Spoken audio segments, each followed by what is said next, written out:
नमस्कार। मैं अरुण कुमार, पीएससी अड्डा के यूट्यूब चैनल पे एक बार फिर से सभी का स्वागत है।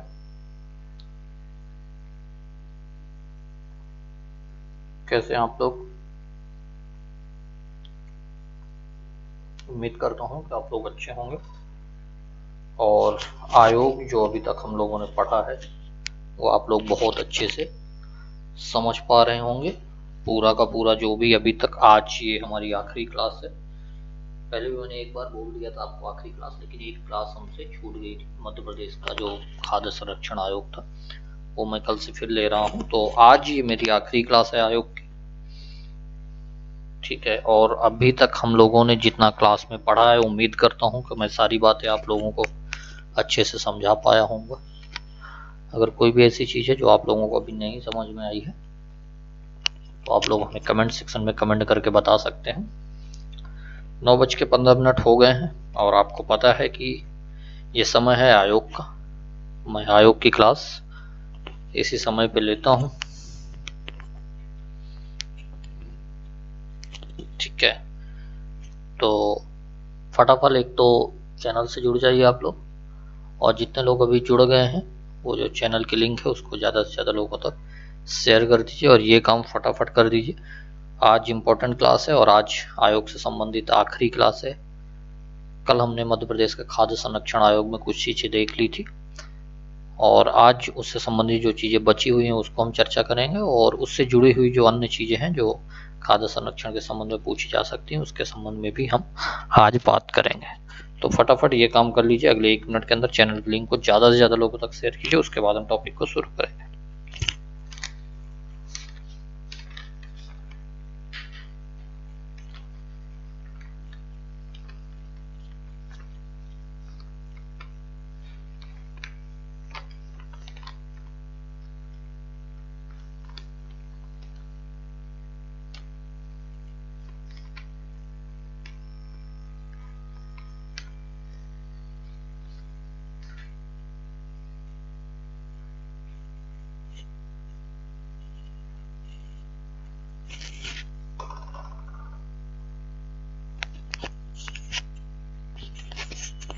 फटाफट चैनल की लिंक को शेयर कीजिए, उसके बाद हम आज टॉपिक को डिस्कस करते हैं।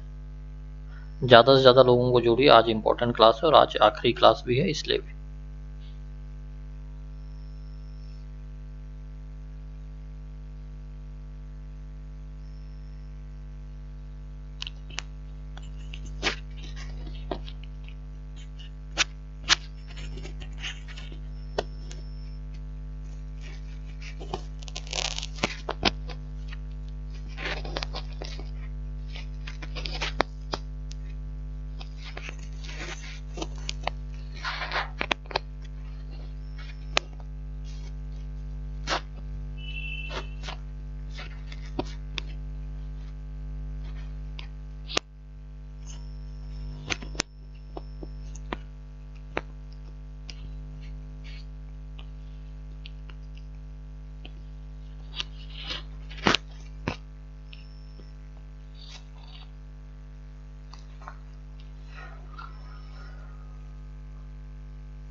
चलिए शुरू करें।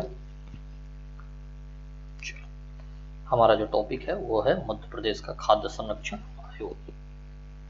हमने इसमें कल आप लोगों को बता दिया था कि एनएफएसए जो नेशनल फूड सिक्योरिटी एक्ट 2013 का था उसके माध्यम से इसका प्रावधान किया गया। धारा 16 के तहत इसकी स्थापना की गई थी।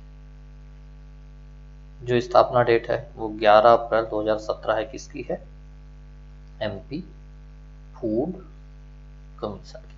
याद रहेगा एमपी फूड कमीशन की डेट? चलिए 11 अप्रैल 2017।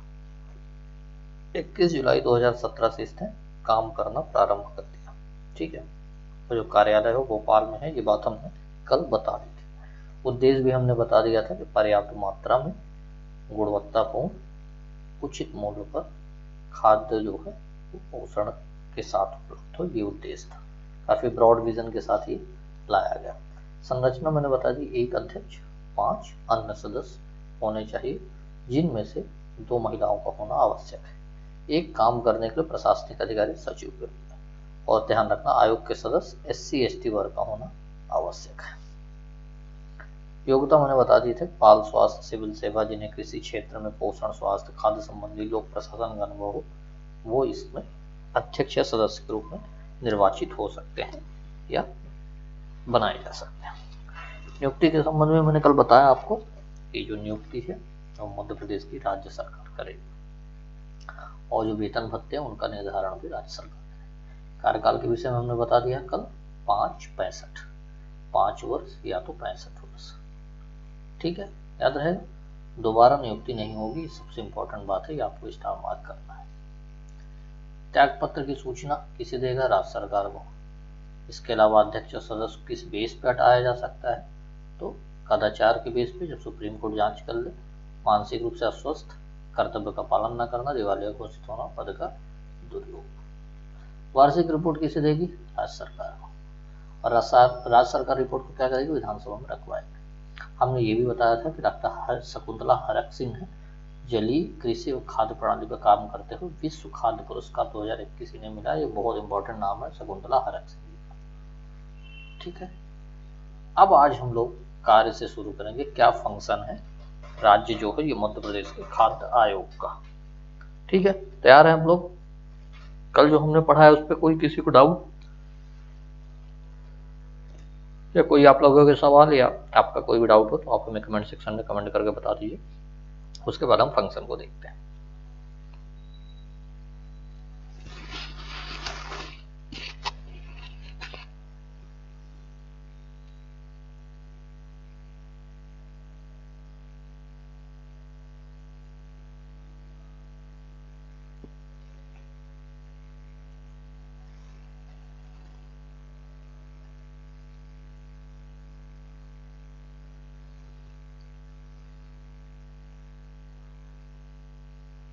चलिए फंक्शन देख लेते हैं।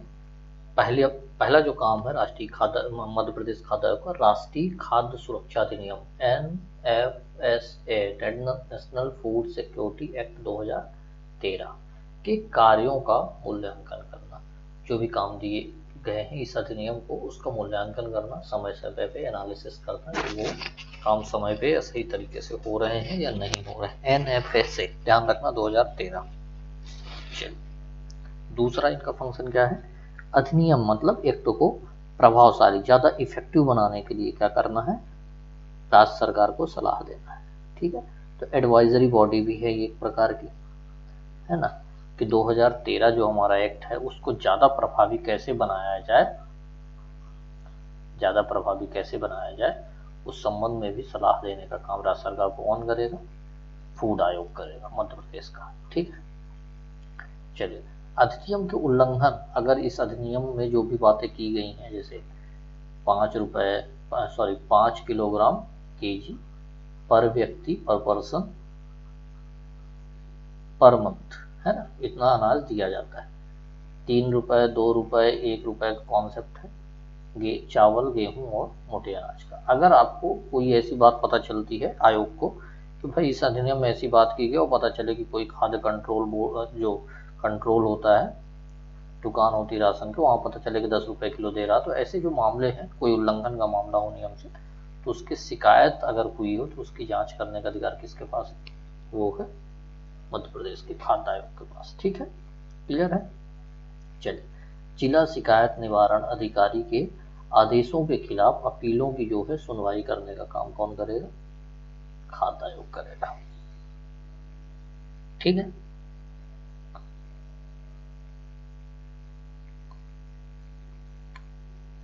क्लियर है? जिला शिकायत निवारण अधिकारी के आदेश के खिलाफ अपीलों की जो सुनवाई है, क्योंकि जिला शिकायत आपको पता है कि जो NFSA है, जब हम NFSA को पूरा पढ़ेंगे तो बता देंगे। NFSA पे एक जिला शिकायत निवारण अधिकारी का भी प्रावधान है। तो जिला शिकायत निवारण अधिकारी के पास अगर मान लीजिए कोई व्यक्ति है जो उल्लंघन हुआ है, उसने उस पर शिकायत की है, तो उसके खिलाफ अगर उस शिकायत से वो सहमत नहीं है कोई व्यक्ति, तो उसके खिलाफ जो अपील होगी कहाँ होगी, इस आयोग में होगी। कहाँ पे होगी, ये एमपी का जो फूड आयोग है यहाँ पे होगी। ठीक है, क्लियर है बात? फंक्शन समझ में आया या नहीं आया? आगे फंक्शन, चलिए पावर देख लें हम लोग। फंक्शन में कोई सवाल या कोई डाउट अगर हो तो कमेंट सेक्शन में फटाफट सवाल कीजिए, कमेंट कीजिए, उसके बाद हम आगे बढ़ते हैं और पावर्स देखते हैं।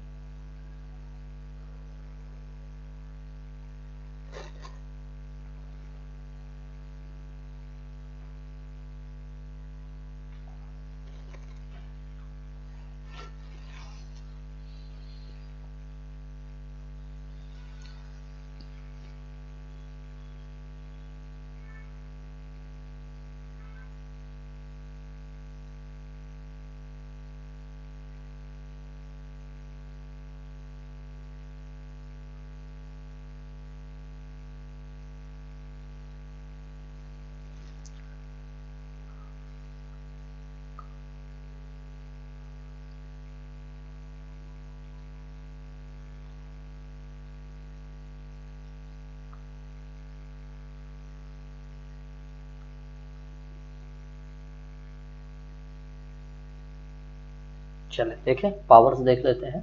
आयोग की क्या पावर है, क्या शक्ति है। आयोग को दीवानी न्यायालय की शक्ति, कौन से न्यायालय की, दीवानी न्यायालय, वही सिविल कोर्ट की, मतलब समन करने जैसे अधिकार इनके पास है। ठीक है, याद रहेगा सिविल न्यायालय की पावर्स। अगर आपसे सवाल पूछा जाता है क्रिमिनल पावर, तो देखिए आप टिक करेंगे, आपको बहुत अच्छे से पता होना चाहिए केवल और केवल सिविल मामले ही, मतलब दीवानी न्यायालय की ही शक्ति इसके पास है। चलिए और देख लेते हैं। आयोग किसी व्यक्ति को समन कर सकता है और हाजिर करवा सकता है अपने कार्यालय पे, शपथ की परीक्षा करा सकता है और दस्तावेज को पेश करने के लिए कह सकता है। हमने बताया ना कि दस्तावेज को पेश करना, समन करना, ये सारे के सारे अधिकार सिविल न्यायालय के, तो ये एक प्रकार से सिविल न्यायालय का काम कर रही है। ठीक है, क्लियर ये बात? चलिए तीसरा देखते हैं क्या फंक्शन, क्या पावर्स है।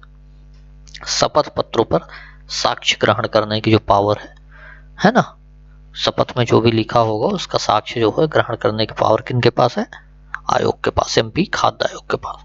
साक्ष्यों को, जो साक्ष्य ग्रहण किए गए उनके दस्तावेजों की परीक्षा के लिए समन जारी करने का अधिकार किसके पास है, आयोग के पास। ठीक है, तो बेसिकली एक प्रकार से समन जारी करने का अधिकार हमको हर जगह दिख रहा है। किसी न्यायालय तथा कार्यक्रम से किसी लोक अभिलेख या उसके प्रति अपेक्षा करना, किसी न्यायालय द्वारा मतलब कि एक प्रकार से लोक अभिलेख प्राप्त करने का अधिकार है पब्लिक। और अभिलेख को क्या बोलेंगे कि एक प्रकार से कागज, मतलब साक्ष्य टाइप का है ना वो। क्लियर? तो लोक अभिलेख प्राप्त करने का अधिकार। चलिए अन्य बातें देख लें। ये जो पूरा अभी हम लोगों ने पढ़ा, पावर्स, फंक्शंस, स्ट्रक्चर्स, बाकी सारी चीजें ये टॉपिक से रिलेटेड है। और इसी टॉपिक से रिलेटेड, यानी क्योंकि हम लोग फूड सिक्योरिटी एक्ट भी देख रहे हैं, तो उससे संबंधित अन्य क्या चीजें हैं बाहर, उसको भी अब हम लोग डिस्कस करेंगे। तैयार हैं आप लोग?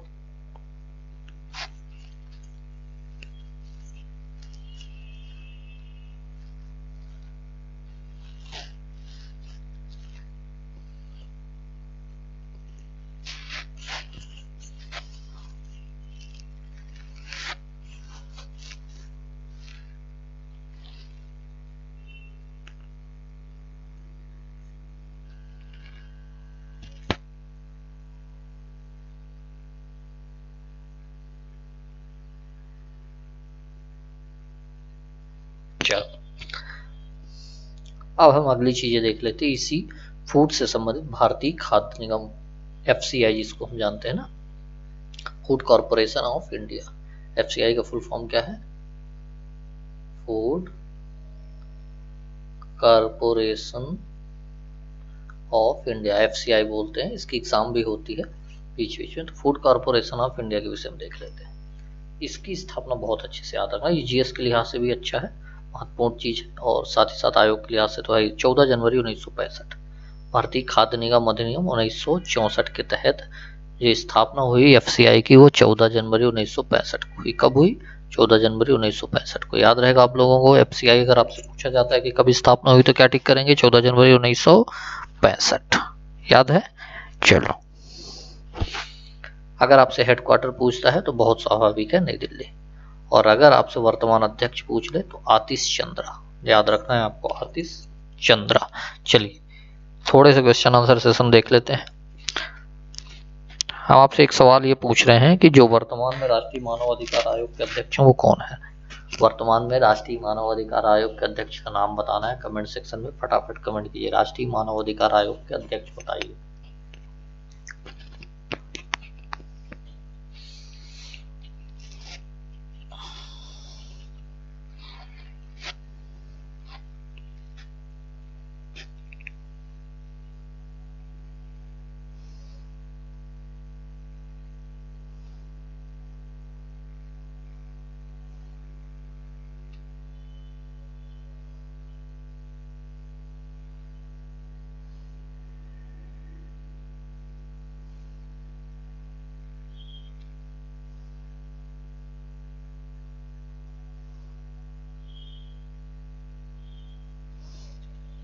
राष्ट्रीय मानव अधिकार आयोग के वर्तमान अध्यक्ष का नाम बताइए फटाफट, उसके बाद ही हम आगे बढ़ेंगे।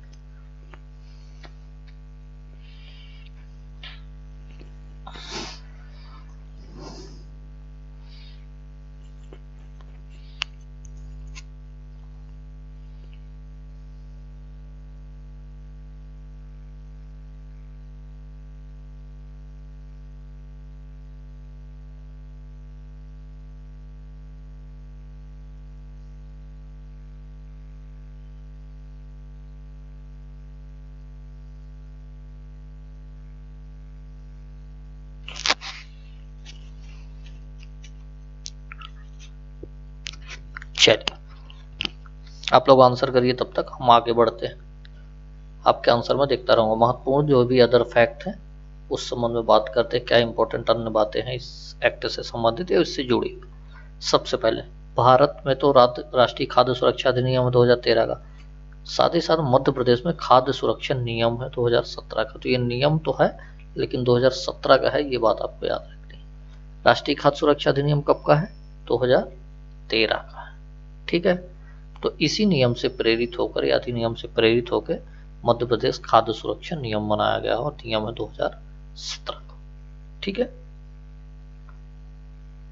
चलिए खाद्य सुरक्षा जिला है ना, खाद्य सुरक्षा जिला की शिकायतों के निवारण के लिए अधिकारी प्रत्येक जिले में कलेक्टर को बनाया गया है। हमने बोला था कि शिकायत निवारण अधिकारी बनाया गया है, तो खाद्य सुरक्षा से संबंधित जो जिले में शिकायत के लिए अधिकारी है, जिला शिकायत निवारण अधिकारी, बहुत अच्छे से याद रखना कि मध्य प्रदेश में वो कलेक्टर को बनाया गया है। अलग अलग राज्य में अलग अलग बनाए जा सकते हैं, लेकिन मध्य प्रदेश में ध्यान रखना है आपको कि जो कलेक्टर महोदय है वही जिला शिकायत निवारण अधिकारी। याद रहेगा आप लोगों को।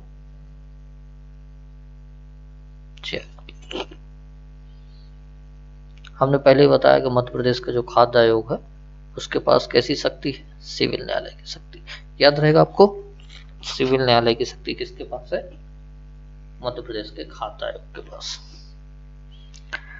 2 या 2 से अधिक राज्य सरकार मिलकर भी एक संयुक्त खाद्य संरक्षण आयोग बना सकते हैं। ध्यान रखना है आपको, जो प्रावधान 2013 के एक्ट में किया गया राष्ट्रीय खाद्य सुरक्षा अधिनियम, उसमें ऐसा भी है कि अगर चाहें तो 2 या 2 से अधिक राज्य इस अधिनियम के लिए संयुक्त खाद्य संरक्षण आयोग, खाद्य आयोग बना सकते हैं। ठीक है, याद रहेगा आप लोगों को। कोई सवाल या कोई डाउट हो तो आप कमेंट सेक्शन में जरूर करें। चलो अगली महत्वपूर्ण बात क्या है उसके संबंध में। राष्ट्रीय खाद्य सुरक्षा अधिनियम है ना, 10 सितंबर 2013 को लागू हुआ। ये डेट बहुत महत्वपूर्ण है, इसे आप बहुत अच्छे से याद रखें।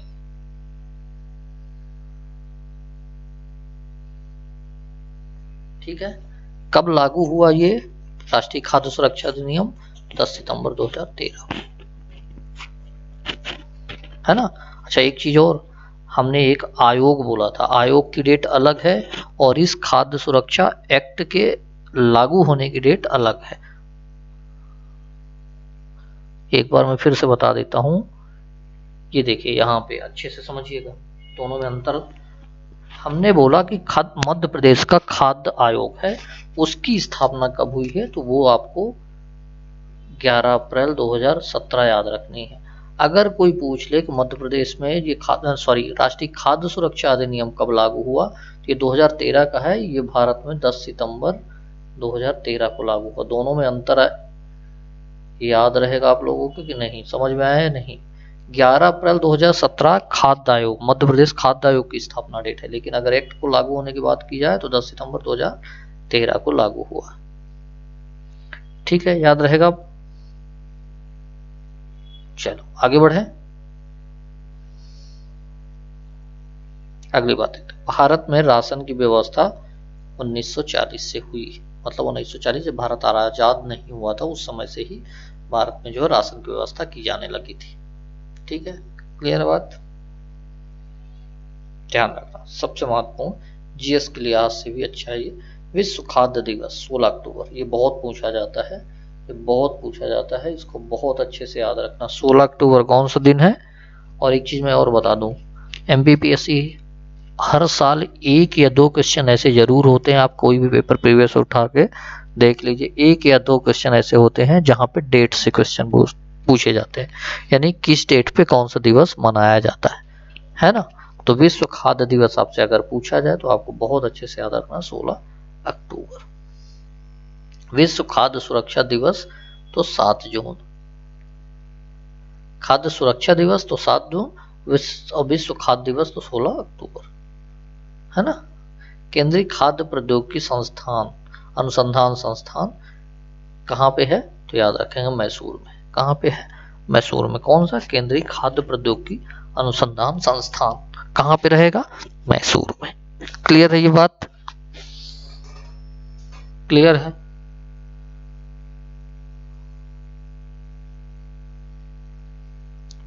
यहां तक क्लियर है। चलिए अगला पॉइंट देख लेते हैं कि राष्ट्रीय जो खाद्य सुरक्षा अधिनियम 2013 है उसकी धारा 19 के तहत केंद्रीय सरकार के अनुमोदन पर 2 या 2 से अधिक राज्य मिलकर संयुक्त राज्य खाद्य आयोग का गठन कर सकते हैं। कौन सी धारा के तहत, 19 के तहत। और मध्य प्रदेश में धारा 16 के तहत खाद्य आयोग की स्थापना की गई और धारा 19 के तहत संयुक्त खाद्य आयोग की बात की गई है अधिनियम में। ठीक है, यहाँ तक क्लियर। यहाँ तक कोई सवाल कोई डाउट हो तो आप अभी भी बता सकते हैं कमेंट सेक्शन में, उसके बाद हम आगे बढ़ेंगे।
चलिए, उम्मीद करता हूँ कि सारी चीजें आप लोग समझ गए होंगे।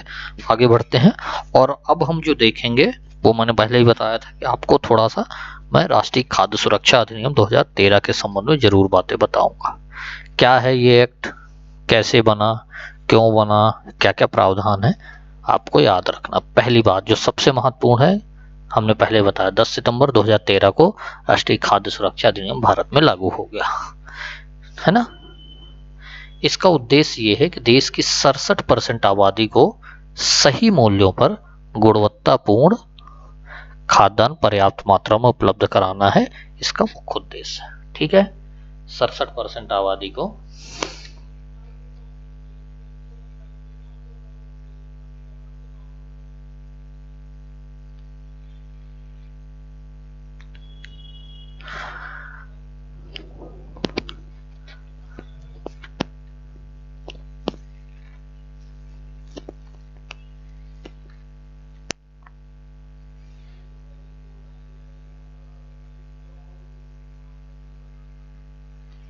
चलिए 67% आबादी, बहुत अच्छे से आता है। 67% आबादी को सही मूल्य पर गुणवत्तापूर्ण खाद्यान्न उपलब्ध कराना है पर्याप्त मात्रा में, पहला उद्देश्य।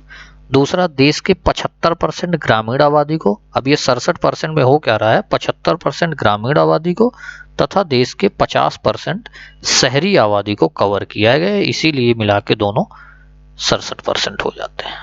ठीक है, क्लियर है, क्लियर दोनों बातें।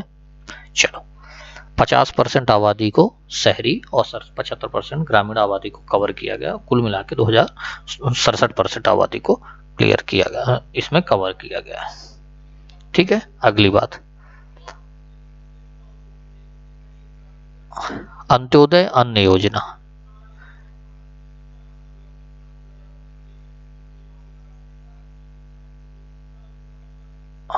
दिसंबर 2000 में इसका प्रारंभ हुआ। कौन सी योजना, अंत्योदय अन्न योजना। इसे भी आप बहुत अच्छे से आता है। 2022 में 2 करोड़ परिवार इस योजना का लाभ ले रहे हैं। कौन सी योजना का लाभ, अंत्योदय अन्न योजना का लाभ। ठीक है,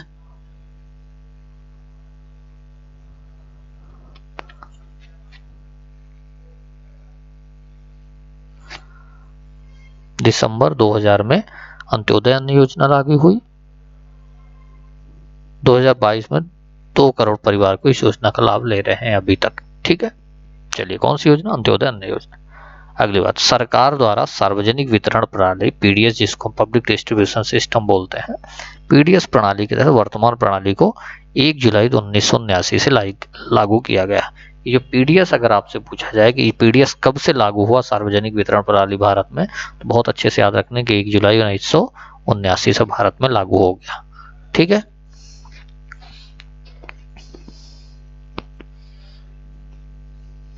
क्लियर है यहां तक।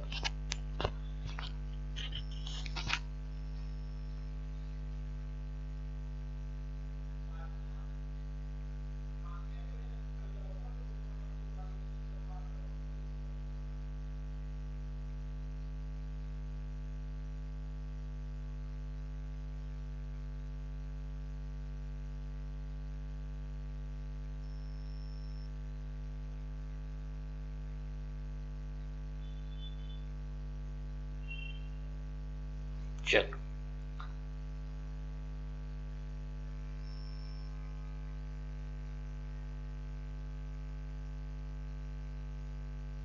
आगे बढ़ते हैं। अब हम देखते हैं लोक वितरण प्रणाली यानी पीडीएस सिस्टम का क्या क्या अंग है, क्या क्या उस पीडीएस सिस्टम के तहत है।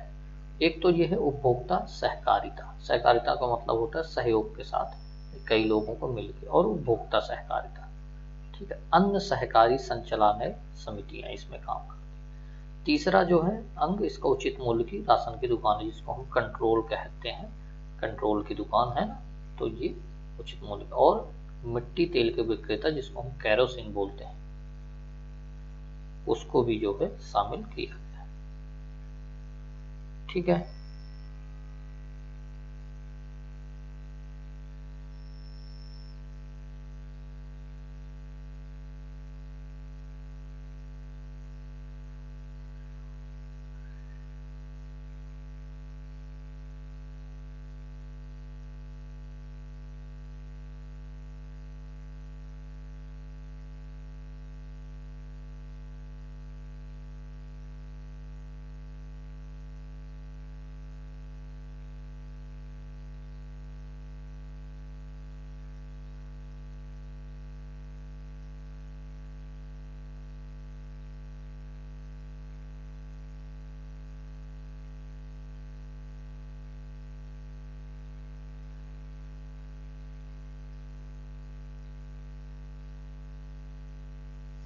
चल क्लियर है, अंग सारे बन जाएंगे आप लोगों से।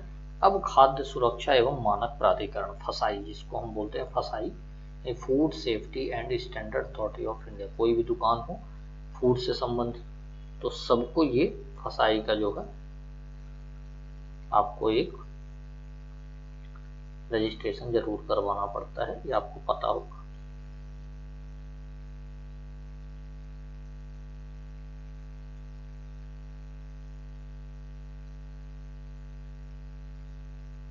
ठीक है, ये बात क्लियर है।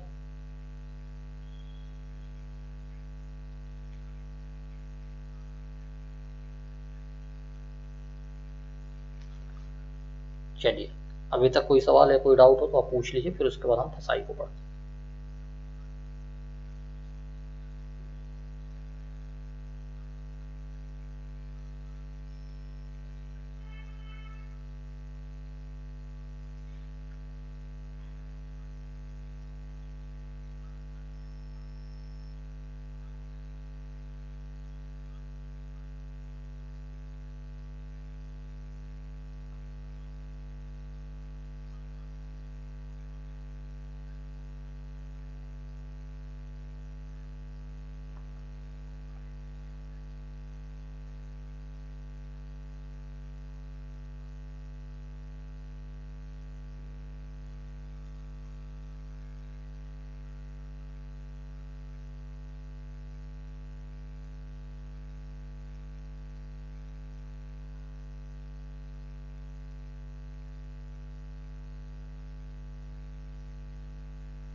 चलिए, उम्मीद करता हूँ सारी बातें आप लोग समझ गए होंगे। अब हम लोग पढ़ लेते हैं फसाई को, जो हमारा आखिरी है इस पूरे टॉपिक से। सबसे पहले फसाई की स्थापना याद रखना, 5 अगस्त 2011। 5 अगस्त 2011 फसाई की स्थापना आपको बहुत अच्छे से याद होनी चाहिए। 5 अगस्त 2011 खाद्य सुरक्षा एवं मानक अधिनियम के तहत इसकी स्थापना हुई। किसकी? Food safety and standard authority of India की। मुख्यालय नई दिल्ली। कहाँ पे मुख्यालय इसका? नई दिल्ली। याद रहेगा मुख्यालय कहाँ है? नई दिल्ली। इसके वर्तमान अध्यक्ष राजेश भूषण जी है। ये नाम बहुत इंपॉर्टेंट है, ये आपको याद रखना है। वर्तमान अध्यक्ष अगर पूछा जाता है तो क्या बताएंगे? राजेश भूषण जी। क्लियर है ये बात? याद रहेगा आपको वर्तमान अध्यक्ष कौन है? राजेश भूषण जी। क्लियर?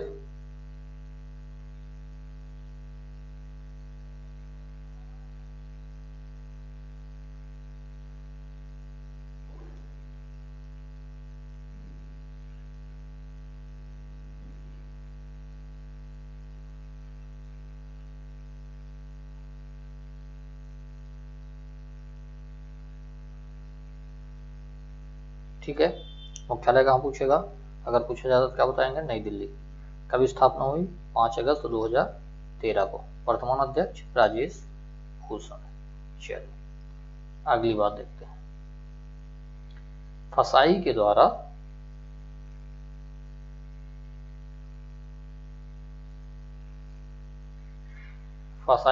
भारत नेपाल सीमा पर सोनौली उत्तर प्रदेश, ध्यान रखना जगह का नाम याद रखना। फसाई के द्वारा भारत नेपाल की जहाँ सीमा है वहां पे एक सोनौली जगह है उत्तर प्रदेश में, और रक्सौल नाम की जगह बिहार में है।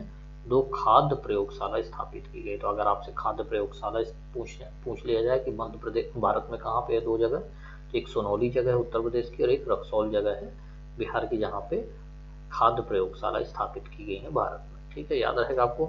खाद्य सुरक्षा एवं मानक अधिनियम 2006 की धारा 30 के तहत, ध्यान रखना 2006 की धारा 30 के तहत राज्य में गुटखा और अन्य नशीली पदार्थ पर प्रतिबंध लगाने का अधिकार है।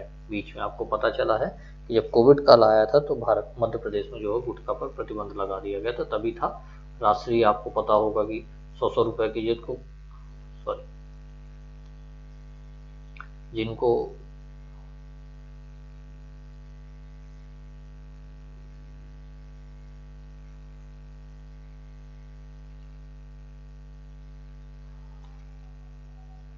चलिए, तो जो गुटखा खाने वाले हैं उनको पता रहता है लगभग राशि 120-130 रुपए के 20 रुपए वाली राशि बिकी थी, है ना। तो वो जो मध्य प्रदेश सरकार ने प्रतिबंध लगाया था वो अधिनियम तो खाद्य सुरक्षा मानक अधिनियम 2006 और धारा 30 के तहत नशीली पदार्थों पर गुटखा पर प्रतिबंध लगा दिया गया था। क्लियर है ये बात, याद रहेगा। चलिए, एक और बात जो सबसे इम्पोर्टेंट, मध्य प्रदेश का सागर शहर है, सागर डिस्ट्रिक्ट है, वहाँ ईट राइट स्टेशन का दर्जा दिया गया है फसाई के द्वारा। सागर शहर को क्या दर्जा दिया गया है? ईट राइट स्टेशन, ठीक है। ईट राइट स्टेशन, अगर आपसे पूछा जाता है ईट राइट स्टेशन इनमें से कौन सी जिला को दर्जा दिया गया है, किसके द्वारा? तो फसाई द्वारा। कौन से जिला को? तो सागर द्वारा, ठीक है, याद रहेगा। तो ये जो हमारा मध्य प्रदेश खाद्य सुरक्षा आयोग है, जो मध्य प्रदेश फूड कमीशन है, वो पूरा हुआ। और आज से जो हमारा टॉपिक है आयोग का, खासकर यूनिट नंबर 10 है, मैं एक बार फिर से आप लोगों को थोड़ा सा समझा देता हूँ।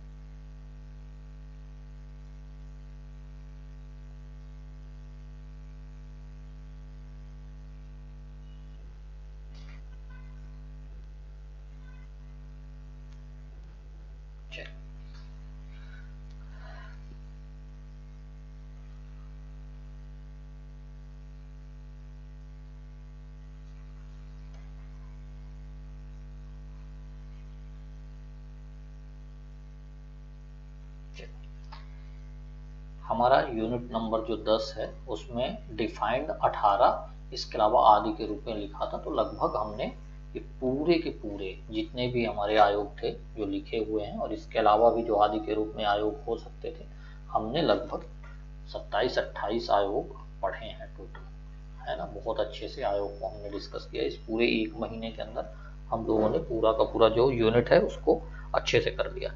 जिन लोगों ने पूरा पूरा आयोग देखा होगा अभी तक, उनको सारी बातें समझ में आ गई हैं। नई बातें अगर समझ में आई तो कमेंट सेक्शन में आप हमसे पूछ लीजिए। जिन लोगों ने अभी आयोग के कुछ क्लासें देखी हैं, कुछ क्लासें नहीं देखी हैं, तो यूट्यूब के चैनल पे आप पीएससी अड्डा एप्लीकेशन पीएससी अड्डा पे जाइएगा, यूट्यूब चैनल पे आप खोजिएगा, आपको पूरा का पूरा प्ले लिस्ट में कमीशन के पूरे जो टॉपिक हमने पढ़ा है वो सारे मिल जाएंगे। अगर जिन्होंने अभी तक कोई भी क्लास नहीं ज्वाइन की है किसी कारण से, तो भी आपके लिए कोई बहुत बड़ी बात नहीं है। आप पीएससी अड्डा यूट्यूब पे सर्च कीजिए, वहाँ पे आप प्ले लिस्ट में जाइए और कमीशन का जो है सेक्शन, उसको अगर आप सेलेक्ट करेंगे तो उसमें वहाँ आपको सारे के सारे जो आयोग के टॉपिक है वो मिल जाएंगे। तो आप उसे देख लीजिए और अपनी जो तैयारी है उसको थोड़ा सा बढ़िया कर लीजिए। आयोग से 10 क्वेश्चन या 15 क्वेश्चन, अप्रॉक्स 10 तो मान के चलिए, अप्रॉक्स 10 क्वेश्चन बनेंगे।